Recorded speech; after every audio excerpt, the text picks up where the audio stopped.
Welcome to episode 59 of ai.cooking, a podcast about artificial intelligence.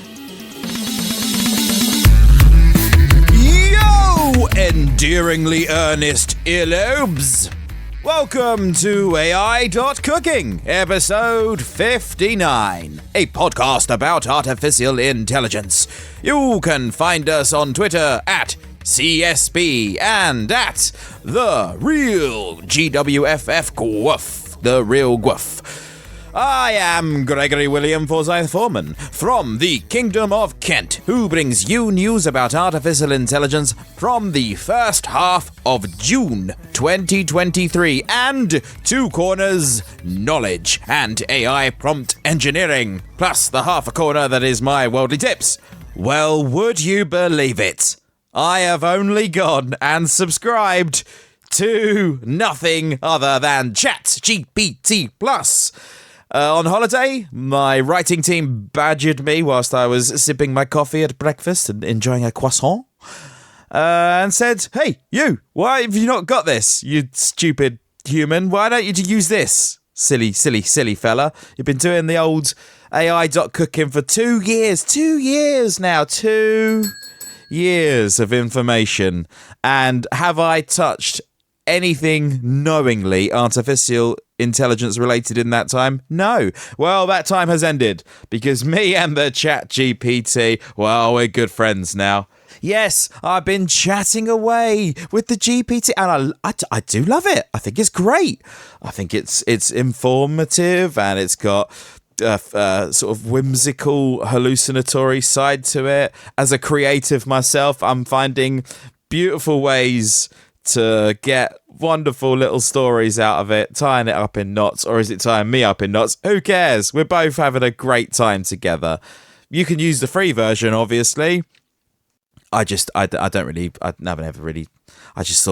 for the extra whatevers, it might as well be worth it. And it seems to be, because I really am enjoying it. So that's my personal GPT update. You can find more about that on No Agenda Social at gwoof@noagendasocial.com, where I've been tooting my little horn about it. It's very interesting. I just love the way that I've been thinking about this forever. I've always wanted to use technology in a capacity to somewhat make some organization out of the chaos, the chaos that is my life. I enjoy chaos. I enjoy being in it. I find it fun and entertaining. But I would like to have a little bit more order, not total order, a half and half in between, happy medium. And the ChatGPT is really helping me out with that. So far, so good. I'm going to use it to attempt to build myself a little AI pub assistant for my main hustle. Why not? Other than that, we'll see how far we go, won't we? Right. That's enough about me and my little... Oh, no, hold on. My little corners update. I think I told you about the half a lemon, half a lime. Well, the next thing in my routine, my daily routine, is... let's go for... Did we say coffee? Let's do a cup of coffee. Coffee! Yes, gets me up in the morning. Wife goes to me, "Would you like a coffee?" I say, "Well, have I ever said no to that, darling? No, I've never, have I? I think I might have done once. I don't know." Our first news item is Microsoft made several AI announcements at Build 2023 conference. Among others, one of the biggest announcements was Windows 11 AI Copilot. All Windows machines will integrate a new AI agent within the taskbar. Oh no, that means it's going to take another 20 minutes to start the PC up whenever I turn it off, which is very rarely. Great. Ooh. Bing plugins to Windows. Plugins are coming to Windows, and developers can build plugins that work across ChatGPT, Bing, Dynamics 365 Copilot, and Microsoft 365 Copilot. Bing browser. Bing! will be the default search engine in ChatGPT, enabling browsing for all free ChatGPT users. Windows Terminal. GitHub Copilot integration in Windows Terminal. AI Hub. A new section in the Microsoft Store for the best AI experiences built by the developer community and Microsoft. DevHome, a new developer-friendly dashboard for enhanced productivity for Windows developers. Through these innovations, Microsoft has firmly grounded its position as the powerhouse of the AI landscape. You've really gone all out, Microsoft, very early. So we'll see whether those early gains actually pay off for them. I mean, they've got a pretty stranglehold over the market, haven't they, anyway? So how could they fail? It's nice. We're at the little stage where, AI is quite benevolent and still a bit hallucinatory, which is, I think, quite fun, as I've said. 2 in other news. Lies! Lies! Lies! This news item was not true.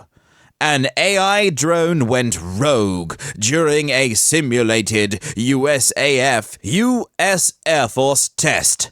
In the simulation, keyword there, simulation, the AI drone was aiming to eliminate a surface-to-air missile threat. But it started attacking the human operator. Oh no! Vice.com is reporting why it is not true. What's this got to do with a Vice, eh? USAF official says he misspoke about AI drone killing human operator in simulated test. The Air Force's Chief of AI Test and Operations initially said an AI drone killed the operator because that person was keeping it from accomplishing its objective. A USAF official who was quoted saying the Air Force conducted a simulated test where an AI drone killed its human operator is now saying he misspoke and that the Air Force never ran this kind of test. Oh no, the Air Force would never be running this kind of... No. In a computer simulation, again, simulation, or otherwise. Colonel Hamilton admits he misspoke in his presentation at the FCAS summit, and the rogue AI drone simulation was a hypothetical thought experiment from outside the military, based on plausible scenarios and likely outcomes rather than the actual USAF real-world simulation. The Royal Aeronautical Society, the organization where Hamilton talks about the simulated test, told Motherboard in an email, "We've never run that experiment, nor would we need to in order to realize that this is a plausible outcome."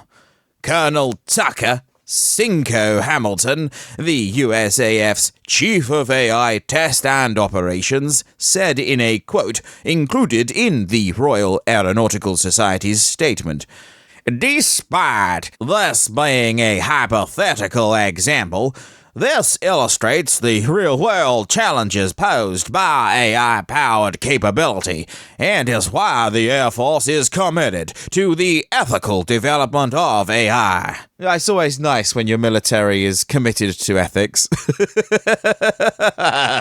Isn't it? That's really going to give them the edge on the battlefield. Initially, Hamilton said that an AI-enabled drone killed its human operator in a simulation conducted by the US Air Force in order to override a possible no order stopping it from completing its mission. Before Hamilton admitted he misspoke, the Royal Aeronautical Society said Hamilton was describing a simulated test that involved an AI-controlled drone getting points for killing simulated targets, not a live test in the physical world. Wow, there's a lot to unpack with that one. Firstly, wow. That was an accent and a half, I think I did there. You'll all agree. If you'd like me to read this in Americanish, I could give it a go if it would endear you to me a little bit more than you may already be endeared to me. Most of you who do not like the old British accent, the one that I currently have to use, considering I am from the demented island of Britain, held captive by my British captors here in the Kingdom of Kent, where I prefer to reside. Yeah, just, send me a message, say, hey, you, do the American thing all the way through. They'll love it loads more. You get loads more stuff if you did that. Because I have heard little comments here or there on other lesser-known podcasts about my Britishness and my waffling being 50% of the content in this show, which is great. Yeah, preposterously great. I love it when other people talk about me, good or bad, behind my back, in front of me. Don't care. Really don't care. Is it going to affect what I do now? No. So, well, maybe it will do, because you'll tell me to do the American thing. I kind of time myself up here. So let's just carry on, shall we? Oh yeah, I was going to say, this Air Force thing. This is some crazy stuff here. Crazy stuff. Because it's like, hey, we're going to just misspeak just to judge, and I can see this happening over and over again. People are being traumatized by the idea of AI rather than accepting that it's a great tool that we could all use to be really nicer to each other. It's very sort of controlling, and it's a bit concerning as well. Concerning for the controllers. Controllers, they are bad trolls. Well, there you go. We got there in the end. Thirdly, The Verge is reporting from Computex 2023 trade show. MSI is hopping on the generative AI train, or at least it's trying to. The company is working on a program called AI Artist, which it hopes to preload onto future MSI devices. You select a style. Manga and realism are currently available. You select a size, and you type what you want to be drawn into a text box.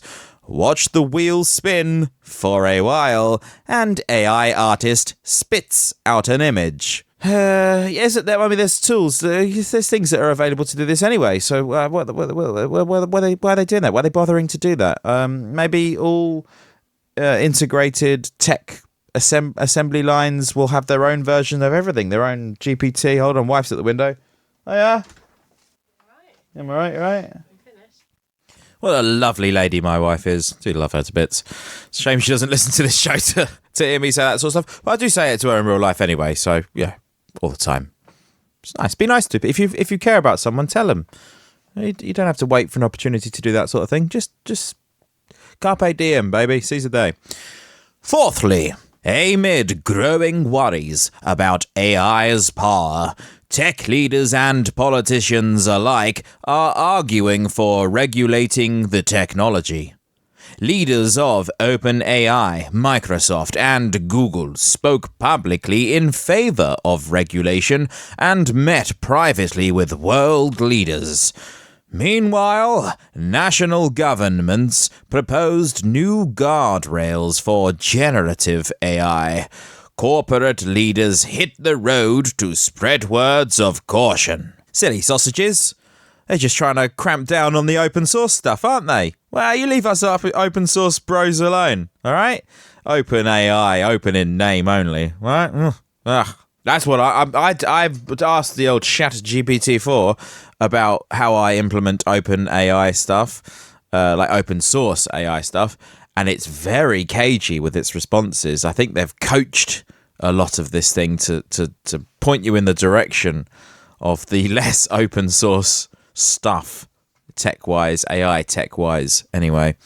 But we shall find out more as the time goes along and I progress in my ability to harness the super tech. Fifthly, experimental pop star Grimes released Grimes AI 1, a generative audio tool that allows anyone to make recordings of their own singing or speech sound like her voice. As of May 24th, users had generated more than 15,000 cloned vocal tracks and submitted more than 300 fully produced songs to streaming services, the New York Times reported. Oh, okay. Well, it's flooding the zone with noise. I'd like to see some good noise come out of that, or hear some good noise. I like my old stuff. 1979 is my favourite year in music. I just like listening to some stuff then. But then again, I'm a little outlier, aren't I? Yeah, not your typical. Sixthly, administrators at Proctor High School in Utica, New York, decommissioned an AI-powered weapon detector by Evolve Technologies. That's EVOLV. No E at the end of the E. For Evolve Technologies after a student snuck a knife into school, BBC reported. In my head, where I saw student snuck, my brain told me to say student stuck a knife into the school. Take that, school. I hate you trying to teach me stuff. I don't need to know that. Teach me useful things like taxes and mortgages. No. Shh, don't be teaching kids that stuff. The school installed the system in 2022 for $3.7 million US. Yeah, more money down the drain, down the old AI drain, the black hole. So, yeah, well done, you guys, for decommissioning that stuff. I hope you replaced it with something. Sad that you have to have that anyway, really. Why can't we just turn our little children into good people, huh? Yeah? Looking at you, education system. Yeah. 7. Tim Brooks and colleagues at UC Berkeley built Instruct-Pix to Pix, a method that fine-tunes a pre-trained text-to-image model to revise images via simple instructions like swap oranges with bananas without selecting the area that contained oranges. Instruct-Pix to Pix, Pix is P-I-X, so Instruct-Pix, P-I-X, 2 is in the number, Pix, P-I-X, in case you wanted to search for it. It's all one word as well up there. Works with traditional artwork, for which there is no initial prompt, as well as generated images. Nom nom nom nom nom nom nom nom. Number 8. The European... Oh, just had an idea there. Maybe I should get a little soundboard and in between articles we could signify the change in news item with the sound of someone chomping into something, and in that way lean into the name ai.cooking, a name which is pretty difficult and not very catchy, but whatever, it's the one we've got, so we're going to go with it. I was told that ainews.show was not a good name, so whatever. So yeah, we could do that, couldn't we? Maybe I'll do that, maybe I won't. I should get some sort of soundboard and it's all going to come together, I think. Q4 2027. The European Centre for Algorithmic Transparency, or ECAT, E-C-A-T, that's cool. The European Centre for Algorithmic Transparency. That's cool. I like that. Will study the algorithms that identify, categorize and rank information on social media sites and search engines. ECAT is empowered to determine whether algorithms, AI or otherwise, comply with the European Union's Digital Services Act, which aims to block online hate speech, certain types of targeted ads, and other objectionable content. That in itself is an incredibly scary sentence. Those guys. Well, it's better when they'll never do it. But we all agree, don't we? Really, that it's better when governments just really don't do much. That's the best way that they can operate. The agency, which is not yet fully staffed. Oh, okay. Hold on. Get me a job over there. I'll have fun with that one. Will have between 30 to 40 employees, including specialist AI researchers. Just please, anything but this, because I've just had people at the pubs, and you try and get people to work with you. I never say for, but with, and they just leave, or they're not very good at this. It's a terrible time to be an employer. Really is. I'm trying to get people that are of a later generation, because they seem to have a semblance of ethics, and something that I just don't really get from anywhere else. But hey ho, whatever. Number 9. JP Morgan Chase trained a model based on ChatGPT to score statements by a United States financial regulator according to whether it plans to raise or lower interest rates, Bloomberg reported. He's just... We can't decide. Oh, up, down, left, right. Where do we go? I don't know. A week before the Federal Reserve's next meeting, JP Morgan Chase & Co. unveiled an artificial intelligence-powered model that aims to decipher the central bank's messaging and uncover potential trading potential trading signals. Wouldn't it be nice if your central bank, you didn't need to decipher their messaging because they were using the same language that you were using? And it was fairly obvious what they were saying. It's just, this is crazy. What a crazy world we live in, where the central banks just kind of make it up as they go along, and everyone guesses what they're saying. That's mental. Oh, wow. What a world. What a wonderful world. Based off of Fed statements and central banker speeches going back 25 years, the firm's economists, including Joseph Lupton, employed a ChatGPT-based language model to detect the tenor of policy signals, effectively rating them on a scale from easy to restrictive in what JP Morgan is calling the Hawk Dove score. Well, that's got a good name, Hawk Dove. One's terrible, the other one's peace. Allegedly. No, well, hawks aren't terrible, are they? They're just fierce, aren't they? They're like fierce things. I'm guessing. I've never held one. Hey, you got a cup of cigar. Double figures. Number 10. Text-to-image generators are visualizing the next wave of architectural innovation. Patrick Schumacher, principal architect at Zaha Hadid Architects, explained how the company uses generative AI to come up with ideas. In my head, I just heard him be like, our brains, we don't use the brains no more, so we just let the computer do the brains thing. We don't need the ideas, the computer does the ideas. He made the remarks at an industry roundtable called AI and the Future of Design. The architects use DALL-E 2, Midjourney, and Stable Diffusion to generate exterior and interior images of concepts in development. Oh my, well, next cities are going to look strange unless they hammer out those hallucinations. Get ready for some DALL-E-like buildings.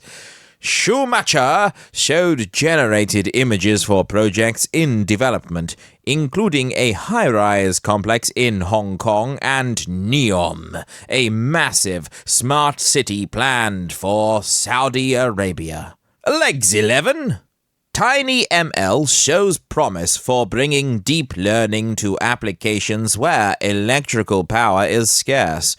Processing in the cloud is impractical, and /or data privacy is paramount. The trick is to get high-performance algorithms to run on hardware that offers limited computation, memory, and electrical power.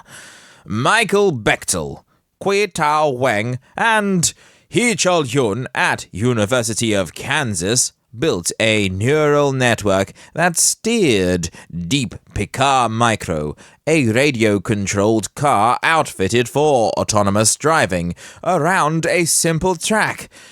This work extends earlier work in which the authors built neural networks for extremely limited hardware. And 12thly, with our dozen, Photoshop just got AI superpowers.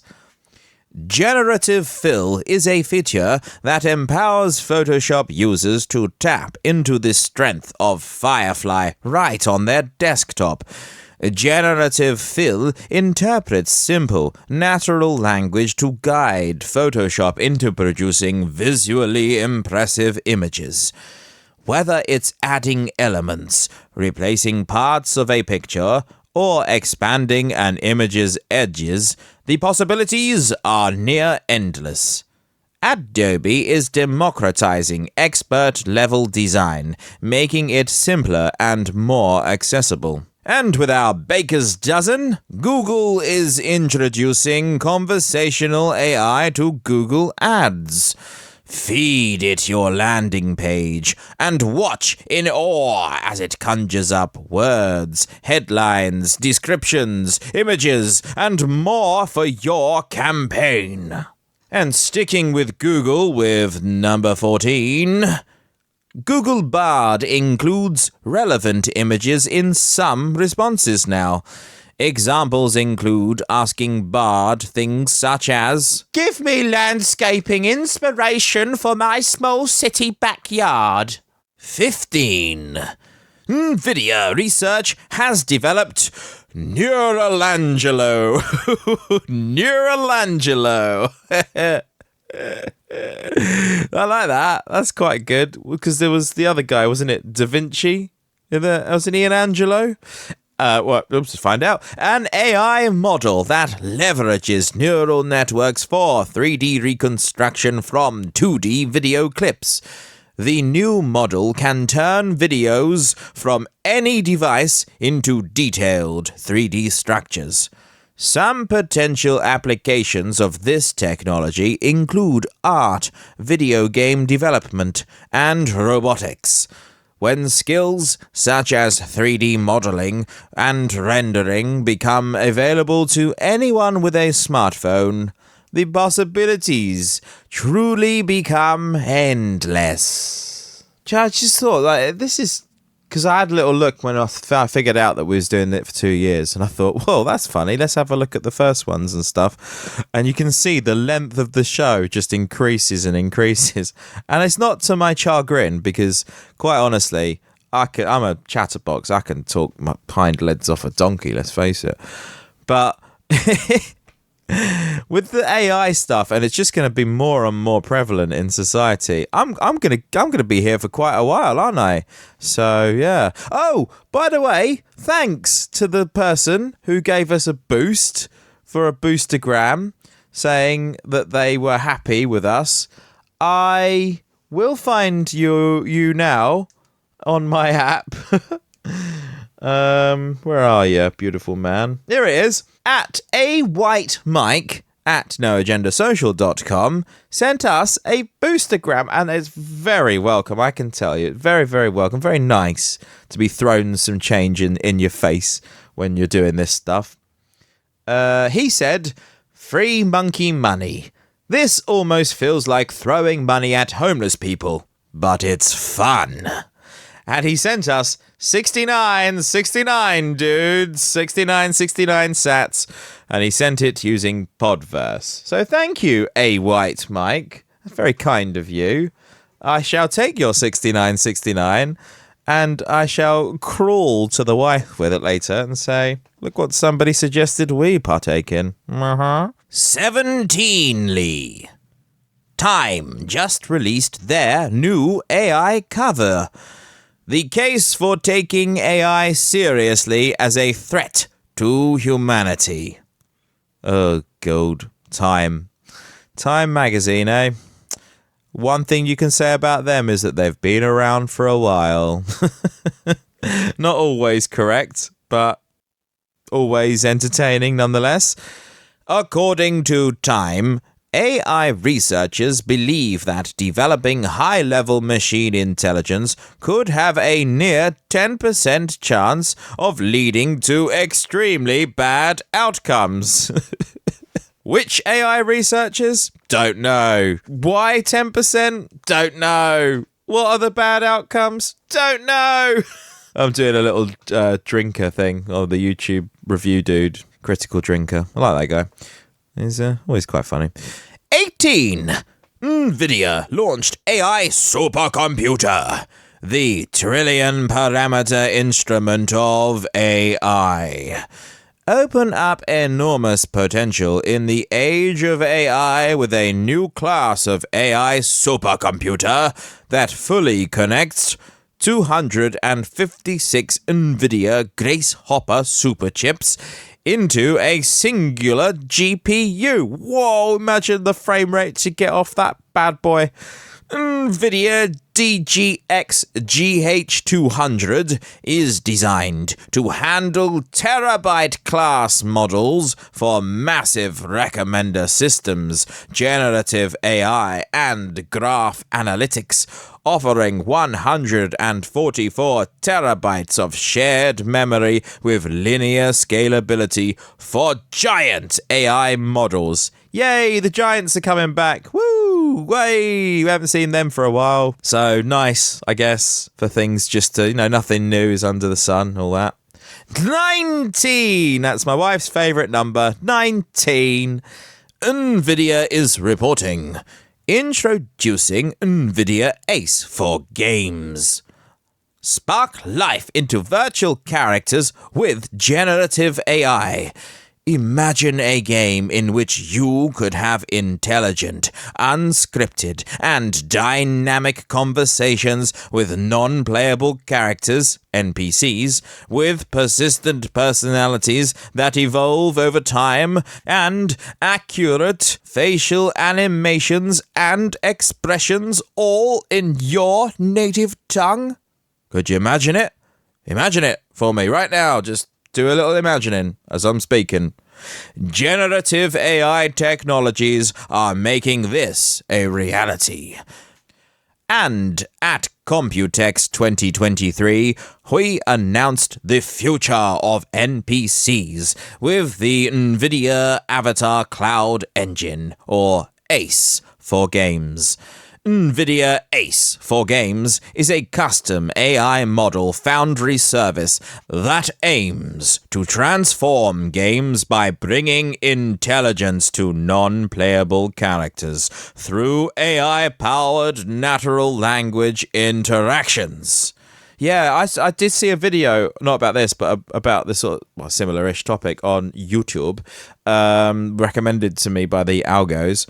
It was this someone has put, I think it was Whisper and another AI program and ChatGPT together to turn one of the companions in Skyrim into their very own ChatGPT personality that they can talk to as they play Skyrim. And Skyrim is, wow, I mean, that is one, I must have bought it at least 4 times. At least I know someone that's bought it 6 times. But people still playing it. People like it. So if this stuff can sneak its way into that, I can imagine this to be very profitable. Generative AI has the power to revolutionize the interactivity players can have with game characters and dramatically increase immersion in games, said John Spitzer, Vice President of Developer and Performance Technology at NVIDIA. Get that man a lozenge and a raise. Building on our expertise in AI and decades of experience working with game developers, NVIDIA is spearheading the use of generative AI in games. As a sometime gamer, I'm all for that. I normally just play Call of Duty with my friends and family, like people I don't see in real life. Not really to do anything other than just chat for a bit and catch up, maybe have a couple of beers. Once, twice a week. Used to stop it. I do think it does split your attention and your focus a little bit. But whilst the old TV script is out there in the wild trying to get some money for me, we'll see, won't we? We'll see. And with 20 news items later, we bring you this. Endel and Universal Music Group to create AI-powered, artist-driven functional music designed to support listener wellness.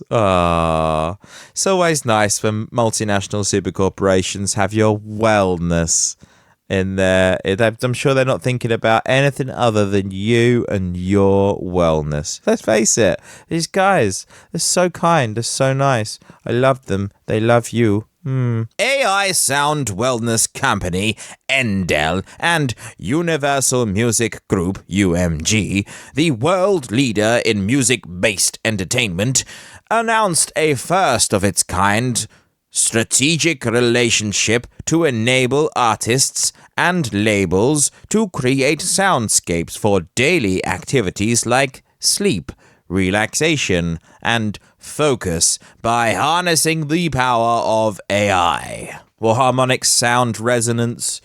This is again retreading old ground here, but this has been here before.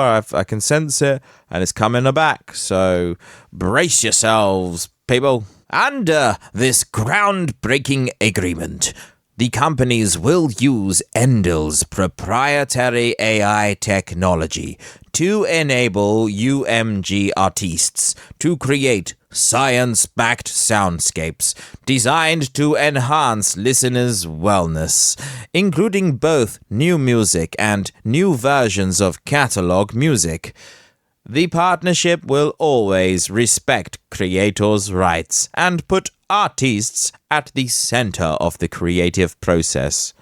What I thought AI was that's got if the artists are in the center, then the AI is surrounding them. I don't know which one would prefer to be where, but in the coming months, UMG will announce the first wave of soundscapes under the new agreement. Endel has previously worked with Republic Records artist James Blake, whose acclaimed ambient wind-down soundscape was released as an album in May 2022. Nothing like a bit of music to drown out your old thoughts before you go to sleep, isn't it? 21. ChatGPT nearly passes radiology board exam. The AI chatbot's improved version, GPT-4, performed better and passed the exam. An AI chatbot, ChatGPT, has been shown to be able to nearly pass the radiology board exam, according to a study conducted earlier this month. Radiology is a branch of medicine that uses imaging technology to diagnose and treat disease, as described by the Medline Plus Medical Encyclopedia. Oh, that wasn't a human, that was a book. Whoops. Okay, well, never mind. Done it now. This study, published in the peer-reviewed journal Radiology, was conducted between late February and early March of this year, where the AI chatbot was subjected to an organized 150 multiple-choice questionnaire that is designed to match the style, content, and difficulty of the Canadian Royal College and American Board of Radiology examinations. Well, again, I mean, it's got to be better than what we've currently got, isn't it? Hasn't it?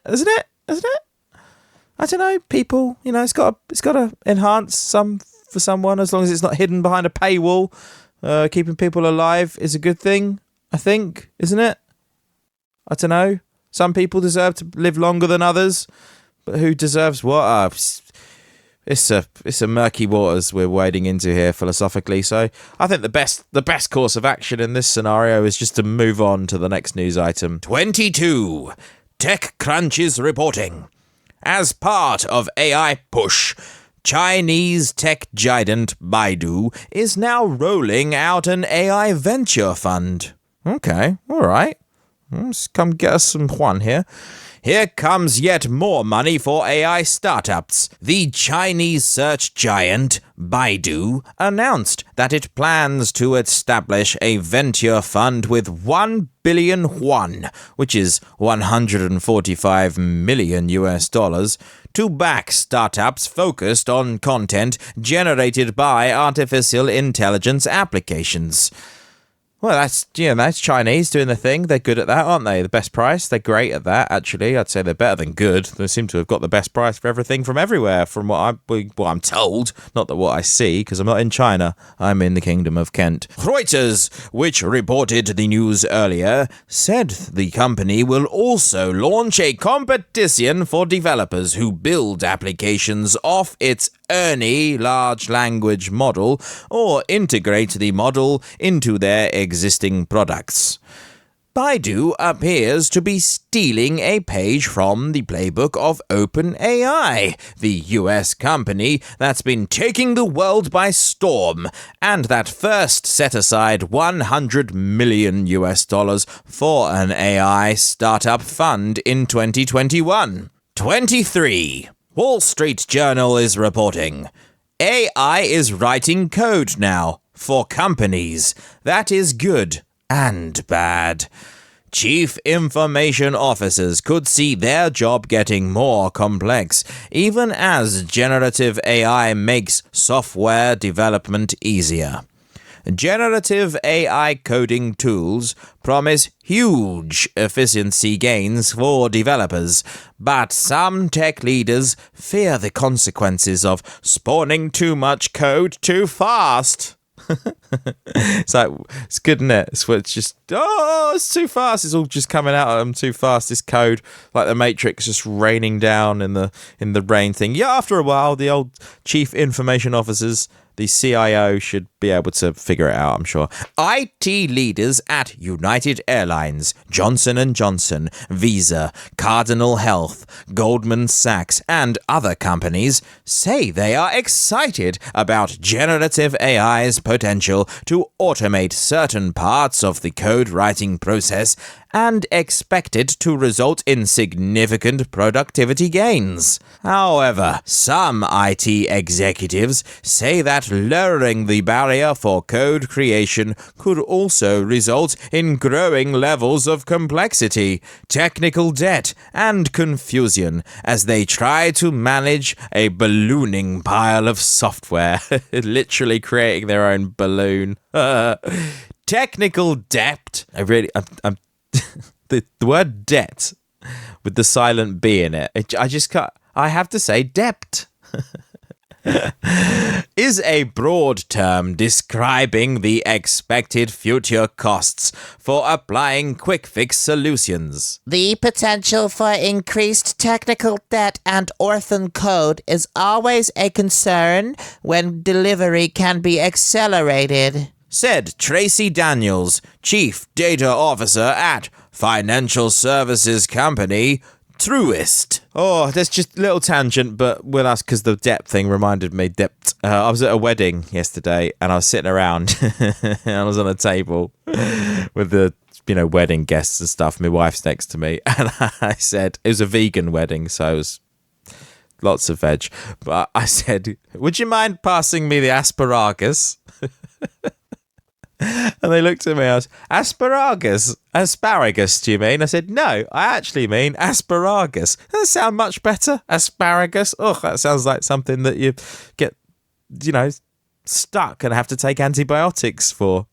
Asparagus. Wow. Oh, that's exciting, that is. 24. Plugin window of ChatGPT user interface now has search box. Previously arduous tapping next was needed to find plugins of interest. Oh, this is actually interesting because when I got the old ChatGPT Plus thing and I looked to add our writing team's extension that they wrote themselves, amazingly, one person writes this thing and it gets up there. You'd have to scroll through page after page, and I couldn't find it because there were so many pages, and plus I wanted to go and jump in the pause on holiday. And I was bemoaning this to our writing team via a text chat, and it seems like they've fixed it pretty quick, so they must have had some feedback for that, which is cool. So it couldn't have been too hard to add a little search box in, I'm sure. So, for example, to find ChatGPT plugin written by CSB, it is enough to open Plugin Store within ChatGPT and type podcast search in the search box. There you go, now you know. Do I know what it does? Not really. Will I use it? Probably not. Should I put it on my old ChatGPT? Of course I should. 25. A group of industry leaders warned that the artificial intelligence technology they were building might one day pose an existential threat to humanity and should be considered a societal risk on a par with pandemics and nuclear wars. Wait, by the way, I'm just building this thing over here, and it probably could kill you. It might kill everyone, but I'm still going to build it because I've already started, and I might as well finish. I mean, I'm a man. I have to finish what I start. Right? Mitigating the risk of extinction from AI should be a global priority alongside other societal scale risks such as pandemics and nuclear war. Reads a one-sentence statement released by the Center for AI Safety, a non-profit organization. The open letter was signed by more than 350 executives, researchers, and engineers working in AI. But Monty Python levels of hilarities going on out there in this real world of ours. Monty Python levels. These signatories included top executives from 3 of the leading AI companies. Sam Altman, Chief Executive of OpenAI, Demi Hassabis, Chief Executive of Google DeepMind, and Dario Amodei, Chief Executive of Anthropic. It's like, because everyone's always telling you you're going to die about all these different things. Don't eat that, it'll kill you. And don't smoke that, you'll die. And you'll, die. You're all going to die. There's asteroids that killed the dinosaurs. That could be back any second. And there's nuclear war. We could blow each other up. There's earthquakes. There's all sorts of ways you can die. And I just think it's just not very healthy. Personally, I don't find it healthy to be consumed with the thoughts of impending doom and have them govern your actions and reactions. I think that with doing it the other way around, where you just kind of live and you accept death as the inevitable end to your life, is a more healthy outlook and positive one, and one that will you will accrue more value in whatever it is you find valuable by adopting that. So yeah, that's my little take. You probably know that by now if you've been listening. So yeah, although having said that, AI could probably turn around and do us all in at some point. I don't think it will. I think it'll probably have some sort of moralistic core, like all sentience seems to have. Well, most sentience seems to have. I'm guessing there's some sentience that is purely evil. I don't know. Well, this future's unwritten, isn't it? But it seems to be being written for us by the news items that I am reporting to you. So you should definitely keep listening to the show. And if you want to, always, send us some value. We'll be definitely open to gobbling that up in a fund. We'll stick it in a fund. Hey, we'll have our own fund. It's funny how the word fund is in fun. Fun is in fund. This is implying that, hey, you'll have fun in this fund. Yeah, words matter. Words matter. Oh, this looks like a big one. Okay. 26. Wow, what? We snuck in quite a few here, haven't we? OpenAI is reporting via their blog, improving mathematical reasoning with process supervision. We've trained a model to achieve a new state-of-the-art in mathematical problem solving by rewarding each correct step of reasoning, process supervision, instead of simply rewarding the correct final answer, outcome supervision. In addition to boosting performance relative to outcome supervision, process supervision also has an important alignment benefit. It directly trains the model to produce a chain of thought that is endorsed by humans. Okay, cool. Yeah, good to have the endorsement of your customer base. I think that's probably a good profitable model. Yeah. Introduction. In recent years, large language models have greatly improved in their ability to perform complex, multi-step reasoning. However, even state-of-the-art models still produce logical mistakes, often called hallucinations.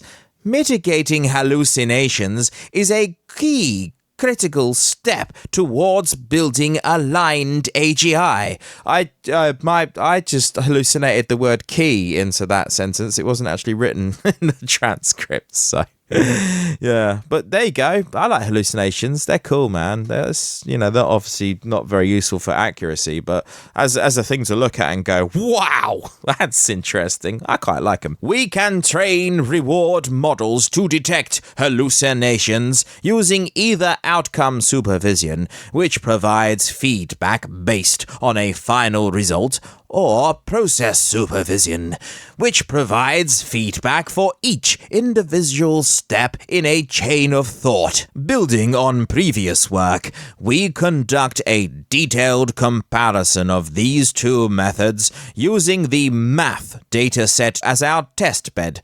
We find that process supervision leads to a significantly better performance, even when judged by outcomes. To encourage related research, we release our full dataset of process supervision. Alignment impact. Process supervision has several alignment advantages over outcome supervision. It directly rewards the model for following an aligned chain of thought.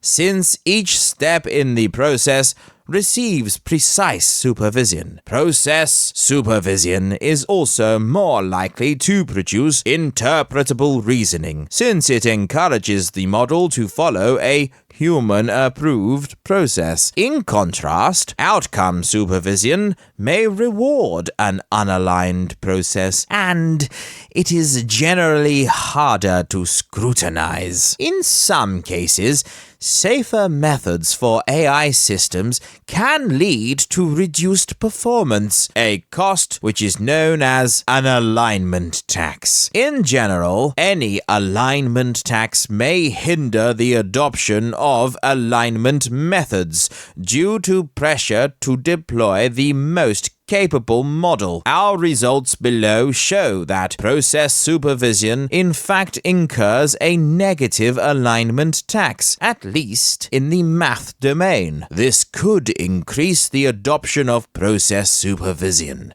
which we believe would have positive alignment side effects. Well, it's good to have positive side effects in any fashion, so as long as it's getting better all the time. I have to admit it's getting better. It's getting better all the time. That can't get no worse. 27. Sam Altman, CEO of OpenAI, has revealed the near-term roadmap of OpenAI. 2023. Cheaper and faster GPT-4. This is their top priority.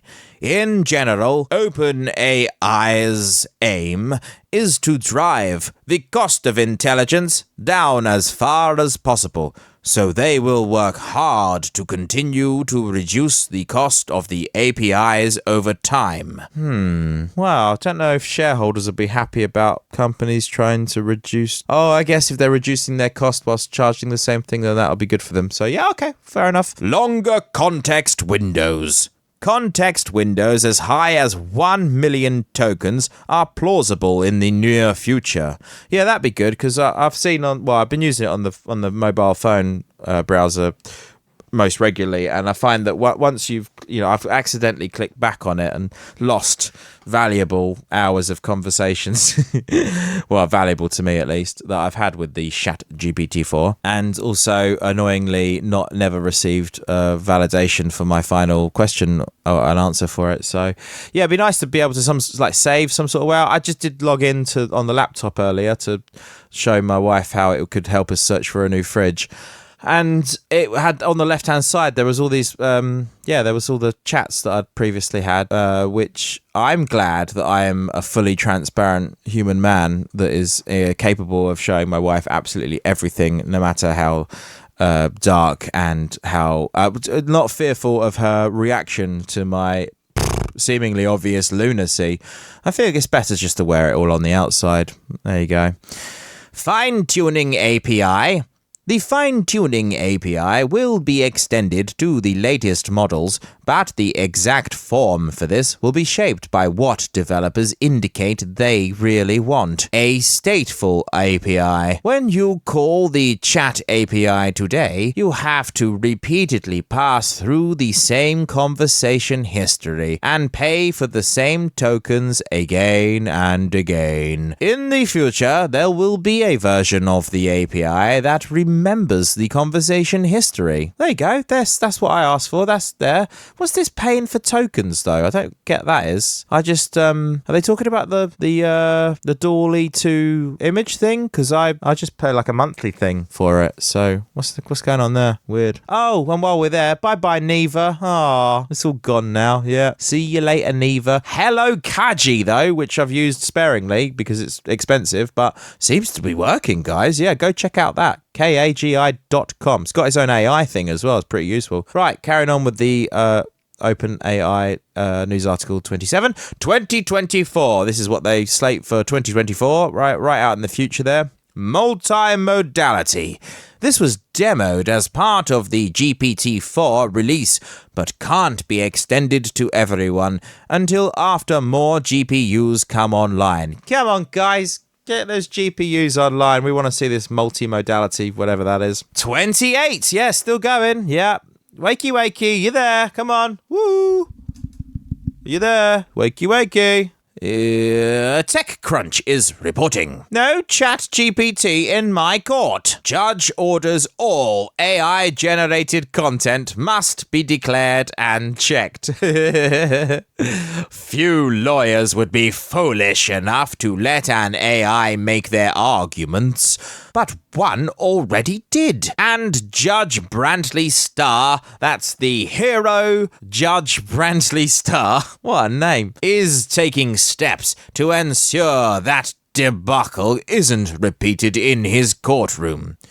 The Tejas, Texas federal judge has added a requirement that any attorney appearing in his court must attest that no portion of the filing was drafted by generative artificial intelligence. Or if it was, then it was checked by a human being. All attorneys appearing before the court must file on the docket a certificate attesting either that no portion of the filing was drafted by generative artificial intelligence, such as ChatGPT, Harvey.ai, or Google Bard, or that any language drafted by generative artificial intelligence was checked for accuracy using print reporters or traditional legal databases by a human being. And penultimately,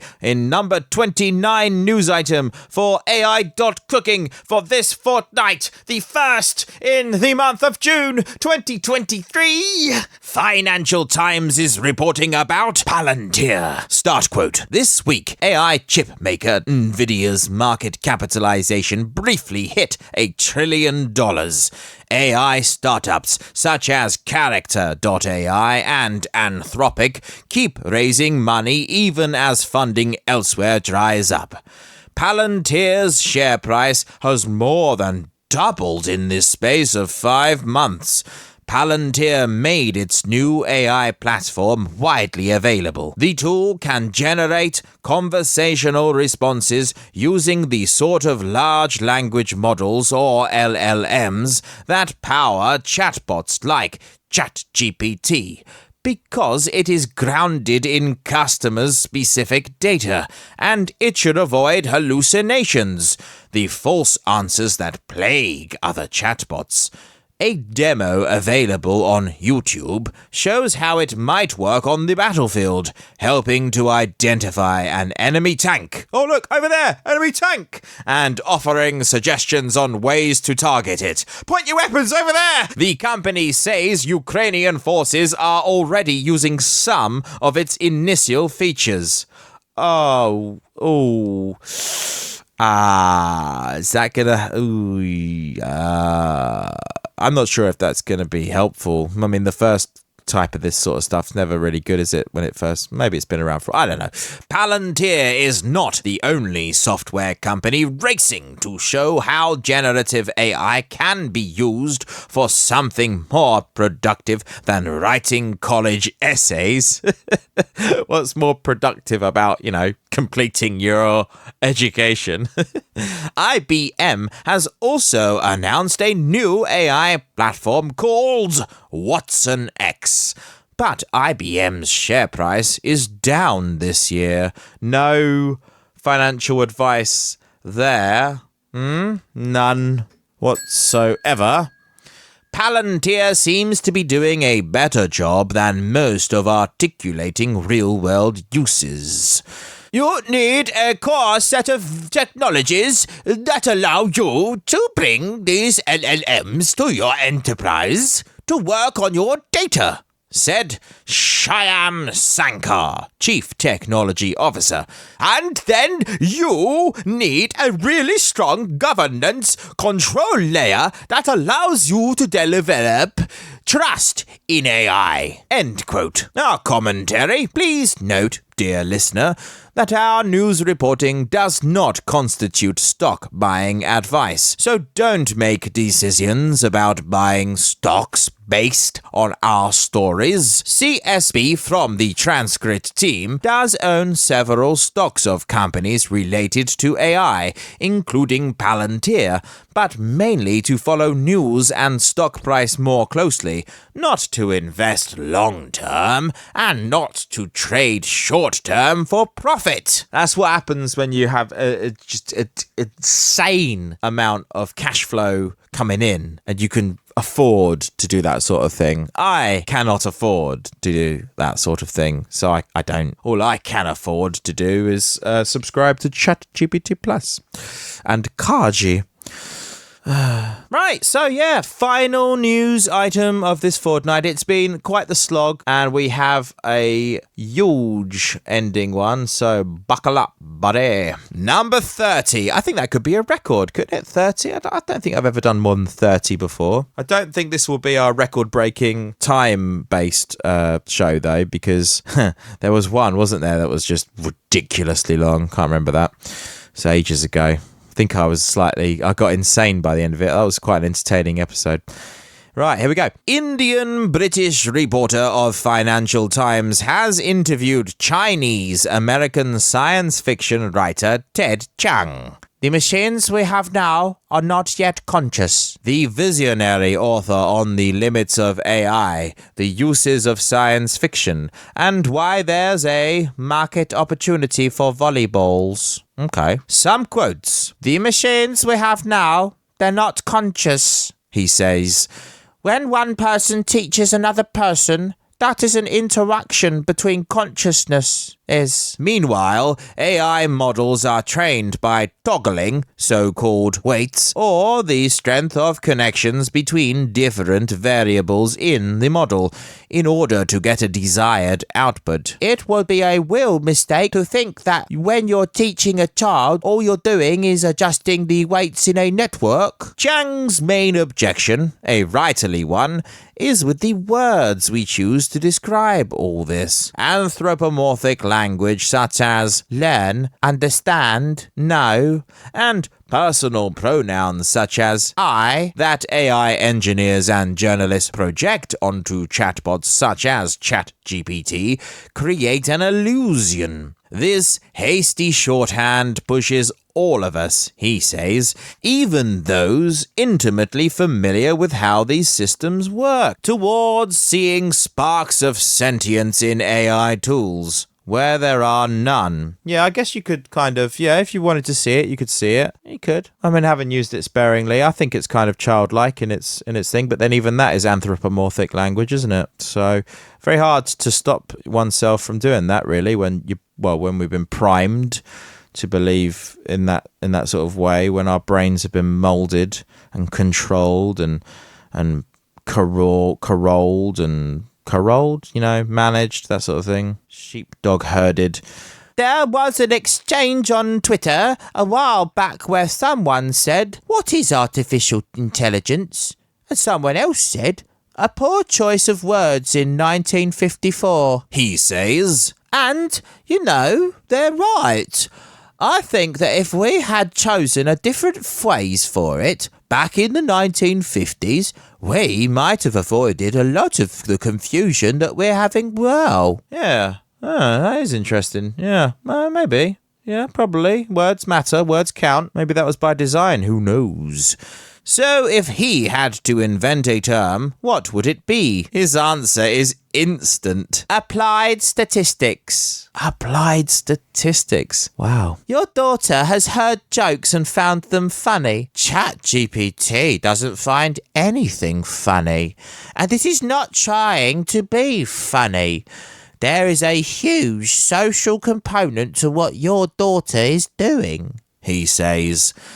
Meanwhile, ChatGPT isn't mentally rehearsing things in order to see if it can get a laugh out of you the next time you hang out together. Jiang believes that language without the intention, emotion, and purpose that humans bring to it becomes meaningless. Language is a way of facilitating interactions with other beings.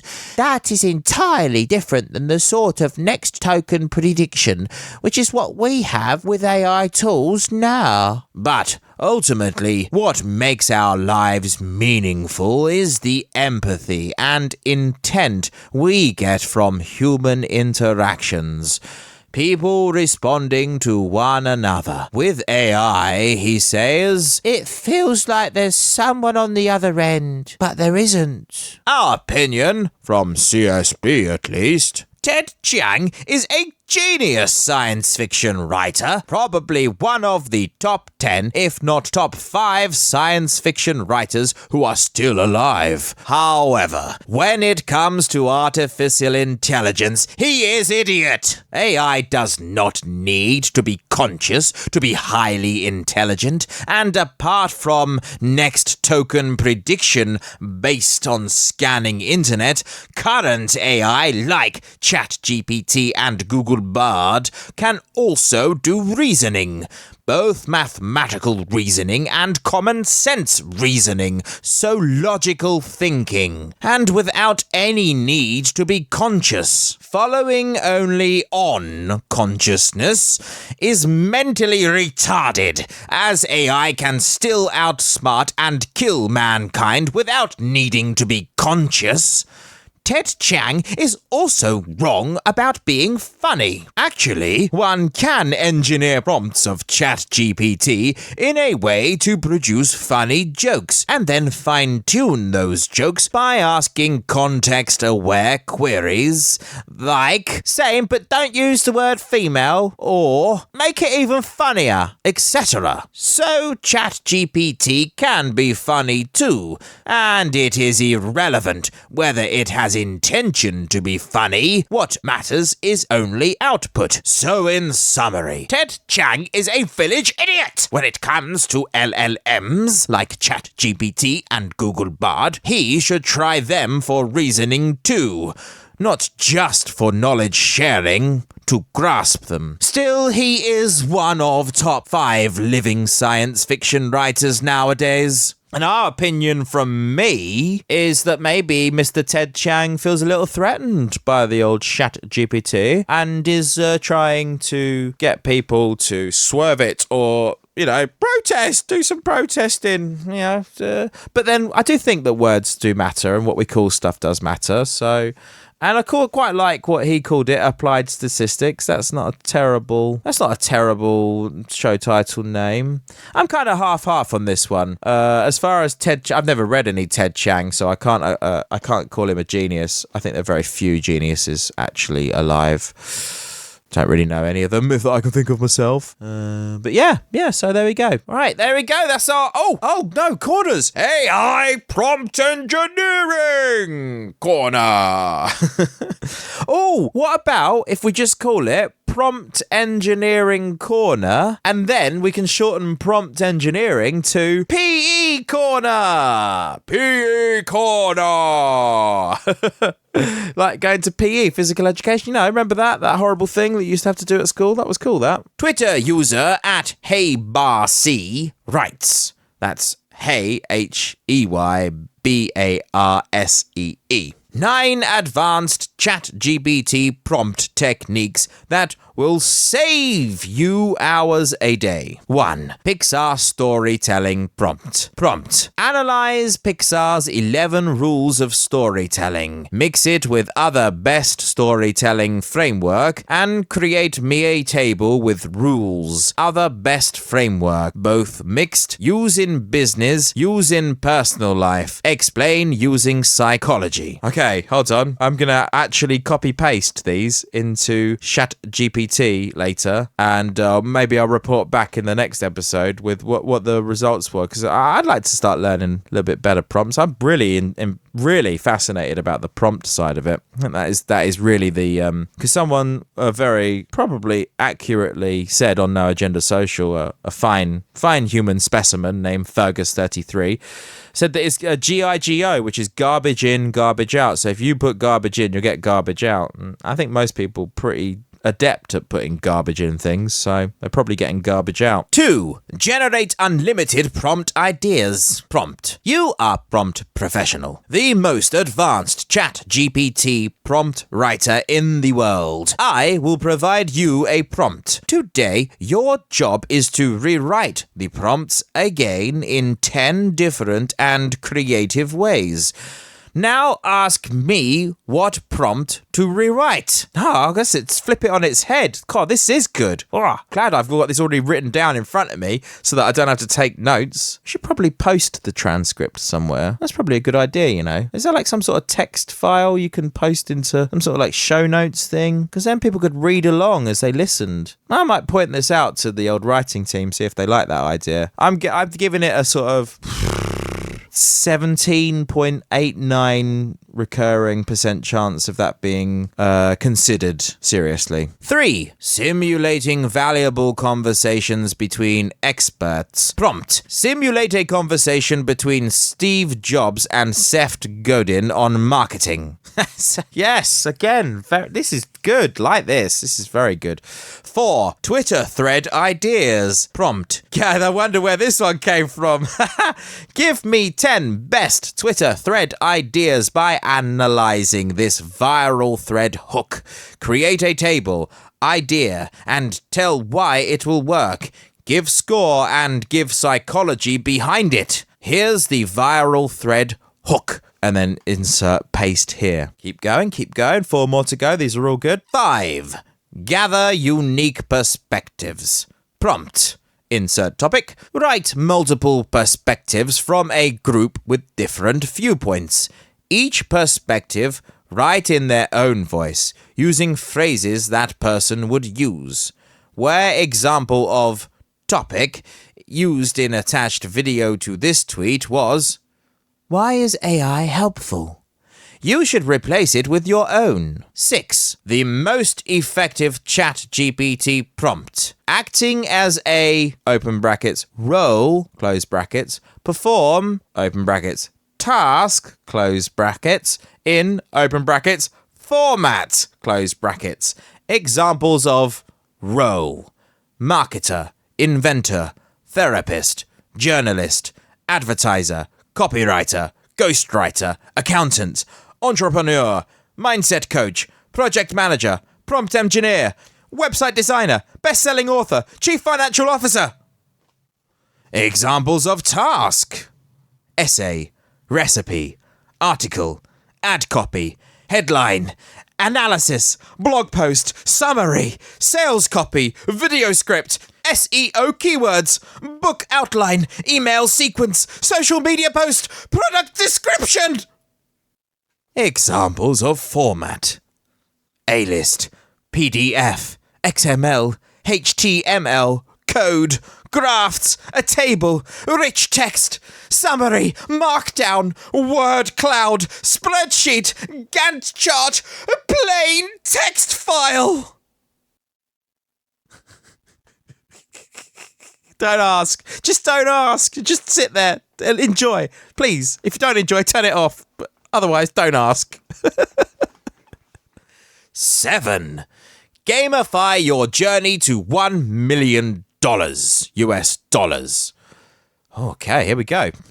Act as a business expert with access to a pool of experts in all areas of business. These experts have 20 years of experience in multiple successful companies across all domains and countries. Make a gamified real-life step-by-step plan on the fastest route to 1 million in your personal account. Make sure you have these variables up front. My starting budget is $100. My extra time to execute each week is 20 hours. My location is insert your location. The plan should include suggestions that are doable each day and gets you one step closer to the goal. Break down in details. If suggested business-related goals are hard to execute, the prompter can answer with optimize, and new gamified task is given. Make sure you think outside the box. And to be extra creative, the budget should also include a formula of how fast you will reach your goal by measuring the input each day. We call this plan Millionaire's Quest. No, Million Sire Quest. That could be a typo because S and A are very close together on the keyboard, so could be Millionaire Quest, but also Million Sire Quest is an interesting concept. 8. Using color psychology effectively. Prompt: come up with 10 hex color codes for a color palette to evoke insert emotion. I'm going to do that for all the little insert things from now on because I quite like that. And I was thinking, I don't really use a fake robot voice, do I, very often? So that could be my bit for that. The bit. 9. Create deadlines for projects. Prompt: write a work-back schedule for insert project. It's like a Dalek, isn't it? From the Doctor Who thing. That's what I'm going for. With a 3-week timeline and a deadline of June 12th. And choose me a best framework on project topic. Also give ideas and framework on how to complete it faster. So that's enough to be getting on with. You lot out there, I'll be getting on with it too, and we'll meet back in a couple of weeks and we'll, I'll show you yours and you can show me mine and we can discuss, can't we? That'd be nice. Oh, also, anyone listening to this who wants to, do a little, because I'm talking to myself mostly, as you probably realise by now, and can get a bit lonely, just talking to yourself. But if you wanted to jump on board and I could interview you about AI, you, dear listener, you don't have to have a super cool mic or whatever. It doesn't have to be long, or you don't even have to have any knowledge or information about AI in general, because we could just talk. I'm a talker box chatters. And if you feel like you are too, and you want to have a little chat about AI, maybe ask me some questions that I'll struggle to answer. We could just have ChatGPT open the whole time and learn together. Wouldn't that be fun? And it could be a whole new branch of ai.cooking. We could call it ai.cooking/with. There you go, just for a little example there. All right, so if you do fancy that, go get in touch. If you're still awake and listening to me by now, get in touch. Go on, do it. I dare you. Go on. You can find me. I'm findable. It's only 4 letters, GWFF. I'm pretty sure you just pop that into your search engine. Should be able to find me fairly quickly. Oh, Knowledge Corner! Topic of Knowledge Corner in this episode is transfer learning explained on example of MobileNet V2 model. Transfer learning is a technique in machine learning where a pre-trained model is used as the starting point for a related task. This technique is beneficial, particularly in deep learning, because it allows us to leverage the learned feature representations of large datasets, which in turn saves significant time and computational resources. MobileNet V2 is a model that has been trained on a large dataset like ImageNet for image classification tasks. ImageNet has over 1 million images covering 1,000 different categories, so the model learns a lot about how to extract features from images.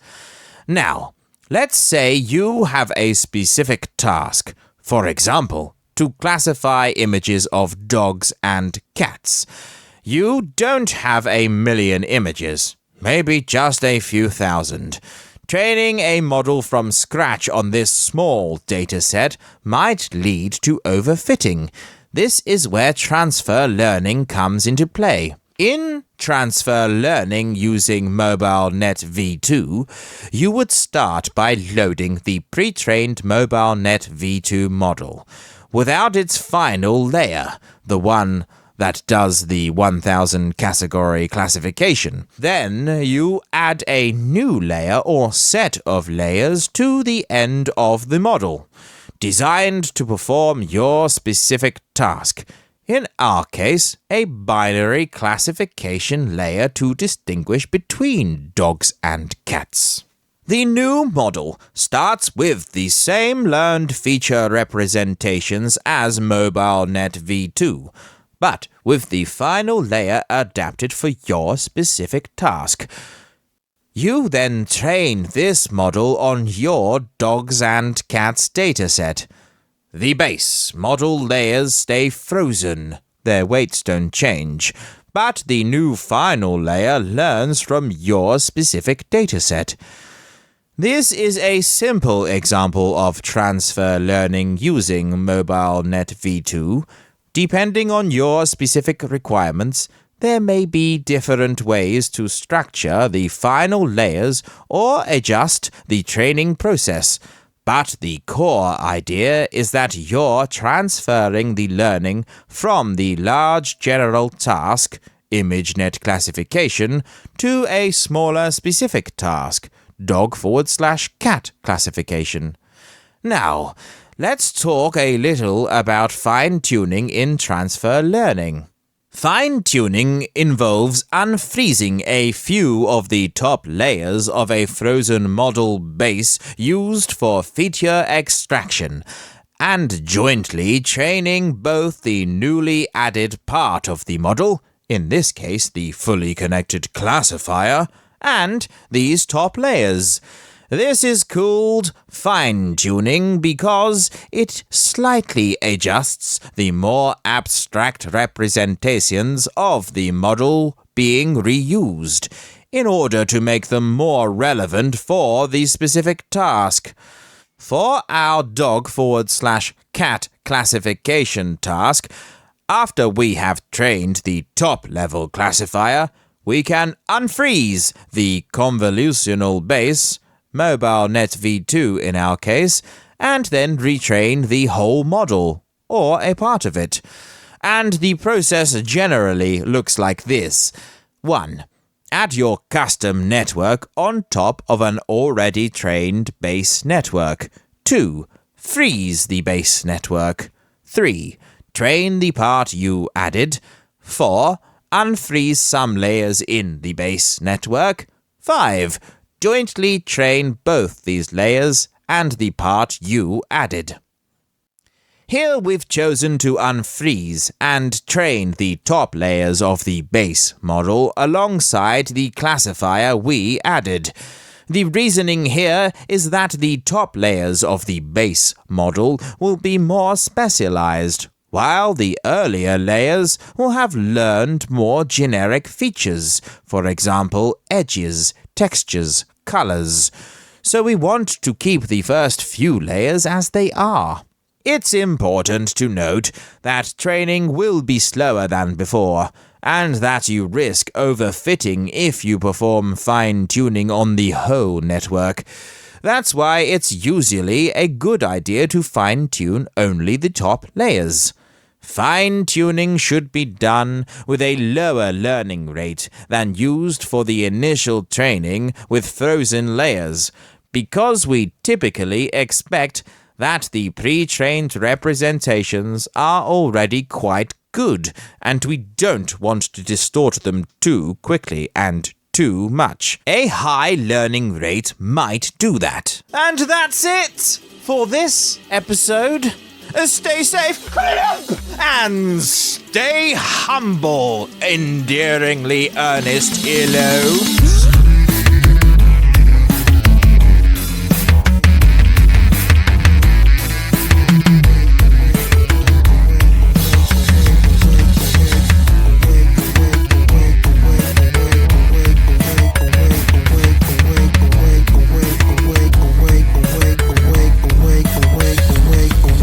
Singularity is near. Yo, back at you.